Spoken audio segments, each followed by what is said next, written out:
بسم اللہ الرحمن الرحیم۔ ایک سوال ساتھی کا ہے کہ 1 برس 2 ماہ سے دوسرے درجے کا شوگر کا مریض ہوں، جو کہ ابتدائی درجے کا ہے، جس میں انسولین کی ضرورت نہیں پڑتی۔ میں کوئی دوائی تو استعمال نہیں کرتا، لیکن غذائی پرہیز ضرور کرتا ہوں اور تھوڑی بہت ورزش بھی کر رہا ہوں، شوگر کنٹرول رہے۔ پچھلے رمضان میں نے کچھ روزے رکھے تھے، لیکن شوگر کی کمی ہونے کی وجہ سے مکمل روزے نہیں رکھ سکا تھا، لیکن الحمدللہ میں اپنے آپ کو بہتر محسوس کرتا ہوں۔ لیکن صرف سر میں درد محسوس کرتا ہے، تو کیا مرض کی غض نظر مجھ پر روزے رکھنے ضروری ہیں؟ اس کا جواب شیخ نے یہ دیا کہ الحمدللہ مریض کے لیے شریعت میں روزہ رکھنا ضروری ہے۔ اگر اسے روزہ ضرر دیتا ہے، جو پھر بھی مشقت میں پڑتا ہے، یا پھر دن کے وقت میں دوائی کھانے کا محتاج ہو، تو اس کے لیے روزہ چھوڑنا جائز ہے، کیونکہ اللہ تعالیٰ کا ارشاد ہے کہ جو کوئی مریض ہو یا مسافر ہو تو دوسرے دنوں میں گنتی پورا کر سکتا ہے۔ آیت نمبر 185 سورہ بقرہ۔ رسول اللہ صلی اللہ علیہ وسلم کا فرمان ہے کہ یقیناً اللہ تعالیٰ یہ پسند کرتا ہے کہ اس کی رخصتوں پر عمل کیا جائے، جس طرح کہ اللہ تعالیٰ کو یہ ناپسند ہے کہ اس کی نافرمانی کی جائے۔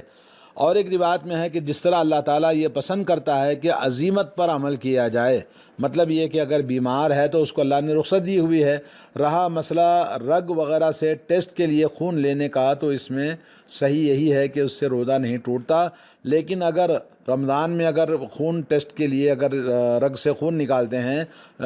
شوگر ٹیسٹ کے لیے یا کسی بھی ٹیسٹ کے لیے، تو اس سے روزہ پر کوئی اثر نہیں پڑتا، لیکن اگر زیادہ مقدار میں خون لیا جائے تو بہتر یہی کہ اسے روزہ رات تک مؤخر کیا جائے اور رات میں خون کا دینا عمل کرے، دن میں خون نہ دے حالت روزے میں۔ اگر دن میں یہ کام کیا جائے تو سنگی سے تشبیہ دیتے ہوئے، یعنی پچنا لگانے سے تشبیہ دیتے ہوئے، احتیاط اسی میں ہے کہ اس کی قضا روزہ رکھا جائے، اور شیخ ابن باز کا یہی فتویٰ ہے۔ اور دوسرا فتویٰ ہے کہ مریض کے کئی حالات ہوتے ہیں۔ نمبر 1، روزے کی وجہ سے جو مریض متاثر نہ ہوتا ہو، مثلا تھوڑا سا زکام یا پھر ہلکی سے سر میں درد اور داڑھ کا درد ہے، اسی طرح کوئی اور ہلکی پھلکی سی بیماری، تو اس کی وجہ سے اس کے لیے روزہ چھوڑنا حلال نہیں ہے۔ اگر بعض علماء کرام کا کہنا ہے کہ مندرجہ ذیل آیت کی بنا پر اس کے لیے حلال ہے کہ جو کوئی مریض ہے، جیسا کہ آیت نمبر 185 میں اللہ تعالیٰ نے اجازت دی ہے بیمار کے لیے، لیکن ہم یہ کہیں گے کہ یہ حکم علت کی متعلق ہے، وہ یہ کہ مریض کے لیے روزہ ترک کرنا زیادہ بہتر ہو، لیکن اگر وہ روزہ رکھنے سے متاثر نہ ہوتا ہو تو اسے روزہ رکھ لینا چاہیے، چھوڑنا جائز نہیں ہے، بلکہ اس پر روزہ رکھنا واجب ہے۔ دوسری حالت مریض کی یہ ہے کہ جب روزہ رکھنے میں اسے مشقت ہوتی ہو لیکن ضرر نہ دے، اس کے لیے روزہ رکھنا مکروہ اور روزہ رکھنا سنت ہے۔ یعنی تیسری حالت یہ ہے کہ جب اسے روزہ رکھنے میں مشقت ہو اور اسے ضرر بھی دے، مثلا گردے کا مریض ہے یا پھر شوگر کا مریض ہے یا اس طرح کوئی اور مرض ہے جسے روزہ رکھنا تکلیف دیتا ہو، تو اس حالت میں اس پر روزہ رکھنا حرام ہے، جبکہ جان کا خطرہ یا جیسے گردے خراب ہونے کا خطرہ ہو تو اس صورت میں چھوڑنا چاہیے، اور اس کے بعد میں صحت مند ہو تو روزہ رکھے، اگر نہیں صحت مند ہو سکتا تو اس کو فدیہ دے دے۔ اس کے ساتھ ہی بعض ان مجتہدین اور بیماروں کے خطا اور غلطی کا علم ہوتا ہے، جن پر روزہ رکھنے میں مشقت ہوتی ہے یا پھر ضرر بھی پہنچتا ہے، لیکن وہ روزہ چھوڑنے سے انکار کرتے ہیں، تو ایسی لوگوں سے ہم کہتے ہیں کہ انہوں نے اللہ تعالیٰ کے کرم و فضلہ کو قبول نہ کر کے غلطی کی ہے۔ اللہ نے جب اجازت دی ہے تو انہوں نے اللہ تعالیٰ کی رخصت کو قبول نہیں کیا، جس سے اپنے آپ کو نقصان پہنچا رہے ہیں، حالانکہ اللہ تعالیٰ نے کہا وَلَا تَقْتُلُوا أَنفُسَكُمْ، اپنے آپ کو قتل نہ کرو، سورہ نساء آیت نمبر 29۔ تو اس طرح سے ہمیں چاہیے کہ اگر کوئی آدمی جان کا خطرہ ہے تو اس صورت میں وہ روزہ چھوڑ سکتا ہے، بعد میں جب صحت مند ہوگا تو اس کی قضا کرے گا۔ ایک آدمی کا سوال ہے کہ کیا اللہ تعالیٰ ایسے شخص کے روزے قبول فرمائے گا جس کے پاس سودی کاروبار اور سودی بینکوں کے ساتھ میں معاملہ ہو، اور کیا وہ سود خور ہے یا نہیں؟ جواب: الحمدللہ، اللہ تبارک و تعالیٰ کا فرمان ہے، اے ایمان والو اللہ تعالیٰ سے ڈرو، اگر تم سچے ایمان والے ہو تو سود باقی نہ رہ گیا ہو وہ چھوڑ دو، جو سود باقی رہ گیا ہے اس کو چھوڑ دو، سورہ بقرہ آیت نمبر 278۔ اللہ کی جانب سے ندا ہو رہی ہے کہ وہ سود چھوڑ دیں اور اسے اجتناب کریں، کیونکہ اللہ تعالیٰ نے سود کو حرام قرار دیا ہے۔ سود کی حرمت کے بارے میں اللہ تعالیٰ کا ارشاد ہے اللہ تعالیٰ نے خرید و فروخت کو حلال کیا اور سود کو حرام کیا ہے۔ احل اللہ البیع وحرم الربا،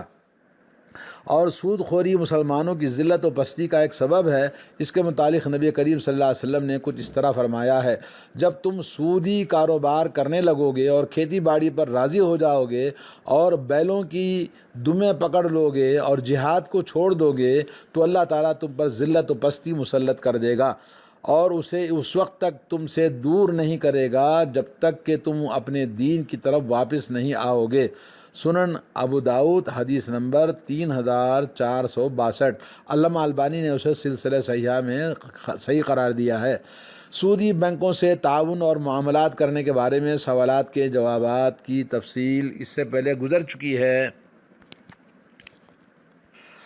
سود کا معاملہ گناہ کبیرہ سے تعلق ہے۔ مثلا سودی بینکوں میں اکاؤنٹ حاصل کرنا کے مرتکب کے روزے کے بارے میں یہ کہیں گے کہ اس کا روزہ تو ہو جائے گا لیکن وہ ناقص ہے، اور یہ بھی ہو سکتا ہے کہ اسے روزے کا اجر و ثواب ہی حاصل نہ ہو۔ اللہ تعالیٰ کا مندرجہ ذیل فرمان پر غور و فکر کریں کہ اللہ تعالیٰ فرماتا ہے کہ ایمان والو، تم پر روزے رکھنے فرض کیے گئے ہیں جس طرح کے پہلے لوگوں پر فرض کیے گئے تھے تاکہ تم تقوی اختیار کرو۔ یا ایھا الذین آمنوا کتب علیکم الصیام کما کتب علی الذین من قبلکم لعلکم تتقون۔ اللہ تعالیٰ نے اس آیت پر روزے فرض کرنے کی حکمت بیان فرمائی ہے کہ واجبات ادا کرنے اور حرام کردہ کاموں سے اجتناب کے ساتھ تقوی و پرہیزگاری کے وسیلہ ہے ایک روزہ۔ روزے سے آدمی کے اندر تقوی پیدا ہوتا ہے، لیکن جب حرام کام کرے گا تو ظاہر بات ہے وہ تقوی اس کے اندر حاصل نہیں ہو سکتا۔ اور نبی کریم صلی اللہ علیہ وسلم کا فرمان ہے، جو بھی شخص جھوٹ بات کہتا ہے اور اس پر عمل کرنا نہیں چھوڑتا تو اللہ تعالیٰ کو کوئی ضرورت نہیں کہ وہ بھوکا اور پیاسا رہے۔ صحیح بخاری حدیث نمبر 1903۔ یعنی اللہ تعالیٰ روزے رکھنے سے یہ نہیں چاہتا کہ ہم کھانا پینا چھوڑ دیں، بلکہ اللہ تعالیٰ تو یہ چاہتا ہے کہ ہم اللہ تعالیٰ کا تقوی اختیار کریں، کیونکہ اللہ تعالیٰ نے فرمایا تاکہ تم تقوی اختیار کرو لعلکم تتقون۔ تو حافظ ابن حجر رحمۃ اللہ علیہ کہتے ہیں کہ قول زور اور اس پر عمل کرنا نہ چھوڑے، یعنی قول زور سے جھوٹ اور جو کچھ اس کا تقاضا مراد ہے۔ علامہ ابن العربی کہتے ہیں کہ اس حدیث کا تقاضا ہے کہ جو بھی مذکورہ اعمال کرے گا اسے روزے کا اجر و ثواب حاصل نہیں ہوگا، اور اس کا معنی یہ ہے کہ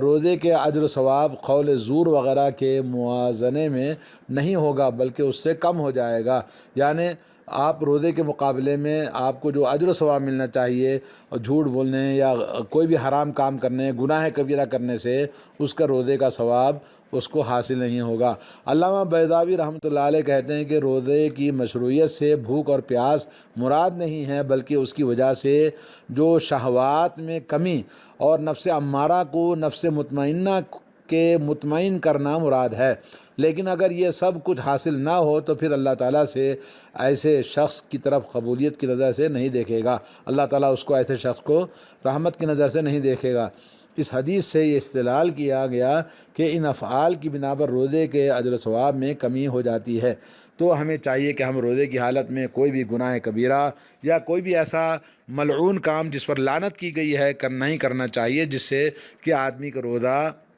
گھٹ جاتا ہے اور اللہ تعالیٰ کے پاس اس کو سوائے بھوکا پیاسا رہنے کے اس سے کوئی چیز حاصل نہیں ہوتی۔ آئیے ایک اور سوال ہے کہ اگر تراویح کے بعد امام اور مقتدی سبھی لوگ بغیر وتر کے چلے جائیں تو کیا انہیں ساری رات کے قیام کا ثواب ملے گا؟ سوال تو لمبا ہے مگر اس کا مختصر سوال آپ کے سامنے بیان کیا۔ اب آئیے اس کا جواب کہ امام اور مقتدی وتر نہ پڑھے، گھر جا کے اپنا وتر پڑھ لیں تو کیا یہ درست ہے؟ پوری رات کے قیام کا ثواب ملے گا؟ جواب یہ ہے کہ سب سے پہلے نمبر 1، امام وتر کے بغیر تراویح اس لیے پڑھائے کہ نماز رات کے آخری حصے میں وتر ادا کر سکیں، تو اس میں کوئی حرج نہیں ہے۔ نیز ایسے نمازیوں کے بارے میں امید ہے کہ اس حدیث کا مصداق بن جائیں گے جسے امام نسائی اور امام ترمذی اور ابو داؤد اور ابن ماجہ نے بیان کیا ہے کہ سیدنا حضرت ابو ذر غفاری رضی اللہ تعالیٰ عنہ کہتے ہیں، ہم نے رسول اللہ صلی اللہ علیہ وسلم کے ساتھ ماہ رمضان کے روزے رکھے تو آپ صلی اللہ علیہ وسلم نے ہمیں پورے رمضان میں قیام نہیں کروایا، یہاں تک کہ صرف 7 راتیں باقی رہ گئی تھیں تو آپ صلی اللہ علیہ وسلم نے ہمیں اتنا لمبا قیام کروایا کہ 1/3 رات گزر گئی۔ پھر جب ہم 6 راتیں باقی رہ گئی تو آپ نے ہمیں قیام نہیں کروایا، تاہم جب ہم 5 راتیں باقی رہ گئیں تو ہم تقریباً آدھی رات تک قیام کروایا، تو ہم نے کہا اللہ کے رسول صلی اللہ علیہ وسلم کتنا اچھا ہوتا کہ آپ ہمیں اس رات کو مزید قیام کرواتے۔ تو آپ صلی اللہ علیہ وسلم نے فرمایا جو آدمی امام کے ساتھ نماز ادا کرے یہاں تک کہ امام نماز پڑھا کر چلا جائے تو اس کے لیے ساری رات کا قیام لکھ دیا جاتا ہے۔ اس حدیث کو شیخ البانی نے صحیح سنن نسائی میں روایت کیا ہے۔ اس حدیث میں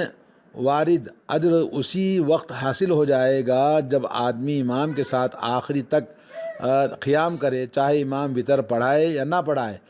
اس طرح شیخ ابن باز رحمہ اللہ تعالیٰ سے پوچھا گیا تو ایک شخص امام کے ساتھ نماز تراویح پڑھتا ہے لیکن رات کے آخری حصے میں ہونے والے قیام میں شریک نہیں ہوتا تو کیا اسے ساری رات کے قیام کا ثواب ملے گا؟ تو شیخ نے جواب یہ دیا تھا کہ جو شخص امام کے ساتھ آخر تک قیام کرے تو اسے پوری رات کے قیام کا ثواب ضرور ملے گا، بشرطے کہ اس کے امام نے انہیں وتر رات کے پہلے حصے میں پڑھا دیے ہوں۔ پھر اگر وہ شخص رات کے آخری حصے میں قیام کرنے والے امام کے ساتھ بھی قیام کرتا ہے تو اس میں کوئی حرج نہیں ہے، تاہم دوسری بار بھی وتر مت ادا کرے۔ اگر اس نے پہلے امام کے ساتھ وتر ادا کر لیے تھے چنانچہ اب دوسرے امام کے ساتھ وتر مت پڑھے نہ پڑھی، کیونکہ ایک رات میں ایک ہی وتر ہے۔ اللہ تعالیٰ نے جس قدر نماز پڑھنا مقدر میں لکھا ہے وہ پڑھ لے لیکن وتر دوبارہ نہ پڑھے۔ چنانچہ اگر دوسرا امام وتر پڑھاتا ہے تو یہ بھی 7 وتر پڑھ لے لیکن سلام پھیرنے کے بعد ایک رکعت مزید شامل کر کے انہیں جفت بنا لے۔ اس کے لیے رسول اللہ صلی اللہ علیہ وسلم کا فرمان ہے کہ ایک رکعت میں 2 وتر نہیں ہوتے، یہ رسول اللہ صلی اللہ علیہ وسلم کا فرمان ہے۔ مثلا ایک شخص مسجد الحرام میں وتر پڑھ لیتا ہے یا مسجد الحرام کے علاوہ کسی اور جگہ پہلے امام کے ساتھ ہی وتر پڑھ لیتا ہے، لیکن اگر پہلا امام وتر پڑھاتا ہی نہیں ہے تو یہ بھی نہیں پڑھتا تو یہ الحمدللہ اچھا ہے، تاہم پہلے نے وتر پڑھائی اس کے ساتھ ہی مقتدی نے بھی وتر پڑھ لیے تو یہ اب دوسرا امام کے ساتھ وتر مت پڑھیں، یعنی نہیں پڑھنا چاہیے، تاہم دوسرے امام کے ساتھ جتنا ہو سکے قیام کر لے، اس کے ساتھ وتر نہ پڑھے۔ اگر پڑھ بھی لے تو اس کو ایک رکعت اور شامل کر کے وتر کو جفت بنا لے، اس لیے کہ رسول اللہ صلی اللہ علیہ وسلم کا ارشاد ہے ایک رات میں 2 وتر نہیں ہوتے۔ اور فتاویٰ نور علی الدرب کا یہ ہے شیخ ابن باز کا فتویٰ جو آپ نے سنا، اور حدیث میں ایسی کوئی قید نہیں ہے کہ امام لازمی طور پر مقتدیوں کو وتر پڑھائے۔ اگر کچھ صحابہ کرام کے عمل سے منقول ہے کہ وہ حدیث کو مقید کرنے کے لیے معتبر نہیں ہے، لہذا اسے صحابہ کرام کا اپنی ذاتی عمل کہا جائے گا، تاہم افضل یہی ہے کہ امام انہیں وتر پڑھا دے۔ ہاں اگر امام نے رات کے آخری حصے میں دوبارہ سے پھر قیام کرانا ہے تو پھر وتر نہ پڑھائے۔ یہاں اس عمل کی افضلیت کی دلیل یہ ہے کہ نبی کریم صلی اللہ علیہ وسلم نے جس وقت صحابہ کرام کو قیام کروایا تھا آپ نے انہیں وتر بھی پڑھایا تھا، اسی طرح صحابہ کرام بھی اسی طریقے پر قیام کرتے رہے تھے اور کر رہے تھے، بلکہ صحابہ کرام کا قیام رات کے اول حصے میں ہوا کرتا تھا، جیسا کہ محمد بن نصر مروزی سے قیام اللیل کے اندر لکھا ہوا ہے کہ سیدنا جابر رضی اللہ تعالیٰ عنہ سے مروی ہے کہ آپ نے کہا کہ رسول اللہ صلی اللہ علیہ وسلم نے رمضان میں ایک رات 8 رکعتیں اور 1 وتر پڑھایا، پھر جب اگلی رات آئی تو پھر ہم مسجد میں اکٹھے ہو گئے، ہماری تمنا تھی کہ آپ آج بھی قیام کروائیں، لیکن آپ صلی اللہ علیہ وسلم گھر سے مسجد میں نہیں آئے یہاں تک کہ صبح ہو گئی۔ پھر آپ صلی اللہ علیہ وسلم نے فرمایا مجھے خدشہ لاحق ہوا کہ کہیں تم پر وتر لازم نہ